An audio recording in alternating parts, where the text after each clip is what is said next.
One of the main issues now facing Boris Johnson's new government will be the future of the United Kingdom itself. Let's take a look at what happened in Scotland and Northern Ireland. The SNP swept up 48 seats, gaining 13 on the night, making them by far the largest party.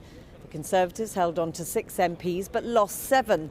The Liberal Democrats have 4 seats and Labour, who once dominated Scotland, have just 1 MP. In Northern Ireland, the DUP have 8 seats, losing 2, including Nigel Dodds, their Westminster leader. Sinn Féin has 7 and the SDLP 2, which means there are now more nationalist MPs than unionists for the first time ever. Here's Jane Dodge with more.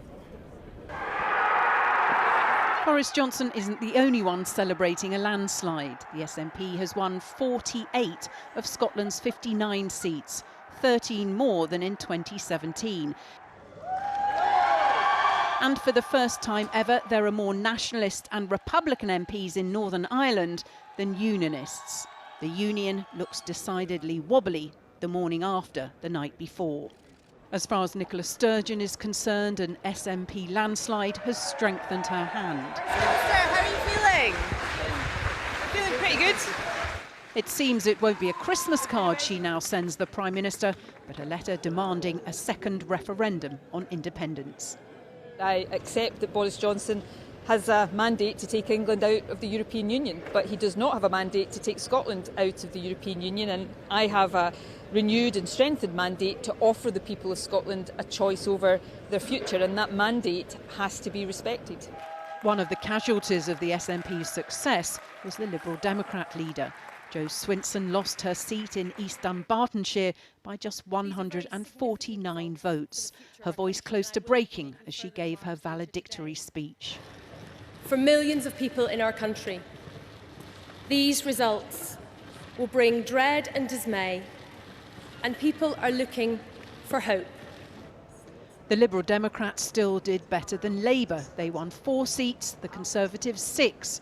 But the Labour vote collapsed with their one remaining MP highly critical of his party's leadership. And I do just say to the Labour Party tonight, of which I am a very proud member and have been since I was old enough to join, if we don't reflect on this result and do something about it, then the Labour Party is going to be in a very, very bad place. And the only result of that is that we let every single person in this country down. A despondent Nigel Dodds arrived at the count in North Belfast to be told he'd lost his seat to Sinn Féin after nearly 2 decades at Westminster. It was one of 2 seats the DUP lost. The other, South Belfast, was won by the SDLP. The DUP, not so long ago vital to the survival of the Tory government, now facing the prospect of being sidelined. You know, we will stand up for Northern Ireland as we always do. We will use whatever influence we have in Westminster, and we will use the relationships that we have built up over this past 2.5 years to work for the good of Northern Ireland. That's what we intend to do. Finucane, John, Sinn Féin. Sinn Féin's win in North Belfast has helped overturn the domination of Westminster politics by unionist politicians, although the 7 Sinn Féin MPs won't take their seats as they refuse to recognise Parliament's right to legislate for any part of Ireland. Stephen Farry from the Alliance Party will be taking his seat and, like the 2 new SDLP MPs, is pro-Remain. Arlene Foster has renewed her support for a return to a devolved government at Stormont. The loss of 2 MPs may focus the minds of the DUP on reaching a deal with Sinn Féin. Talks start on Monday.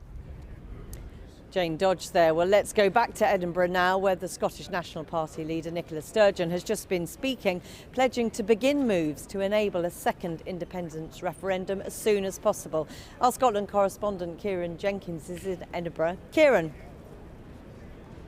Yes, Jackie, Nicola Sturgeon has just come off the stage. She said that last night's result was a watershed moment and an emphatic victory. What we can say is that what happened here in Scotland is, to a large extent, the polar opposite of what happened elsewhere in the UK. Victory for a resolutely anti-Brexit party. The SNP triumphant, the Conservatives in Scotland humbled, the Lib Dems basically standing still, though they lost Jo Swinson, of course, and Labour pretty much ruined, back down to 1 seat in Scotland. But there is a question now over what this means. What sort of election was this in Scotland? Was it a Brexit election? Was it an independence election? Because the weird thing is the Conservatives in Scotland put independence front and centre of their campaign, and they got a pummelling. But the SNP didn't put independence as their flagship message. On the side of their bus were written the words "Stop Brexit." And it was interesting that at the start of the SNP campaign launch, Nicola Sturgeon stood at a podium with the words "Stop Brexit" on it. Today, on that same podium, it said "Scotland's Choice." The SNP pivoting towards this messaging around an independence referendum. She says, Nicola Sturgeon, that not everyone who voted SNP is ready for independence, but she had this message for Boris Johnson. So to the Prime Minister, let me be very clear. This is not simply a demand that I or the SNP are making. It is the right of the people of Scotland. And you, as the leader of a defeated party in Scotland, have no right to stand in the way.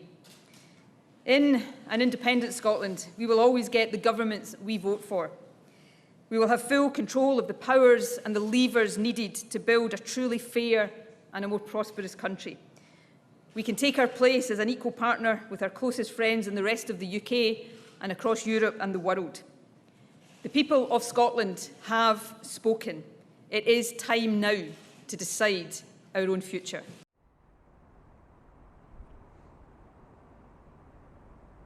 Boris Johnson didn't directly address the independence question. Boris Johnson didn't mention it, independence, this morning. I understand that Nicola Sturgeon and Boris Johnson haven't spoken yet, although people close to Nicola Sturgeon say the two may meet next week. And of course, independence will loom large because Boris Johnson has said he will refuse any request for a second independence referendum. It is going to be stalemate, collision, friction between Scotland and the rest of the UK. Thanks, Kieran. Well, for the first time, Northern Ireland now has more Nationalist and Republican MPs than Unionists, with some major defeats for the Democratic Unionists, including their deputy leader.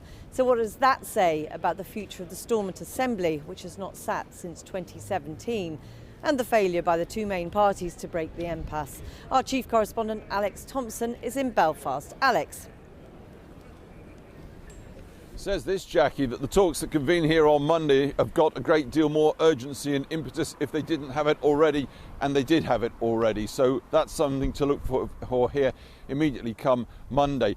The story across Northern Ireland, really another one, a bit like Scotland to some extent, of an ununited kingdom. The SDLP, Nationalists and the Republicans, Sinn Féin, formed an alliance, an electoral pact, to try and get as many pro-Remain MPs elected, not necessarily to Westminster, because of course the Sinn Féin will not sit, and their abstention policy continues.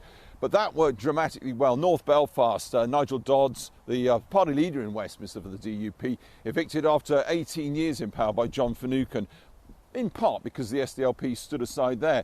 Other way around in the south of Belfast, south of the city, where the SDLP were successful again against the DUP, largely, or in some measure, because Sinn Féin did reciprocated on the deal and stood aside there. Big questions now, though. A senior unionist re-elected DUP, such as Geoffrey Donaldson, saying last night this has implications for political stability in Northern Ireland. Loyalist factions here will conclude that politics has not worked for them. The DUP have no influence now, being called irrelevant in some quarters because they're no longer responsible for keeping the Tory governments in power. That's all gone, swept away. In a situation like Northern Ireland, where many will perceive this does bring questions of a united Ireland a little bit perceptibly closer, the implications of that will unfold. One loyalist said to me last week, well, we're talking about a sliding scale of protest should this landslide happen for the Tories, and it has, with what the Unionists and Loyalists hate, this concept of a border in the Irish Sea.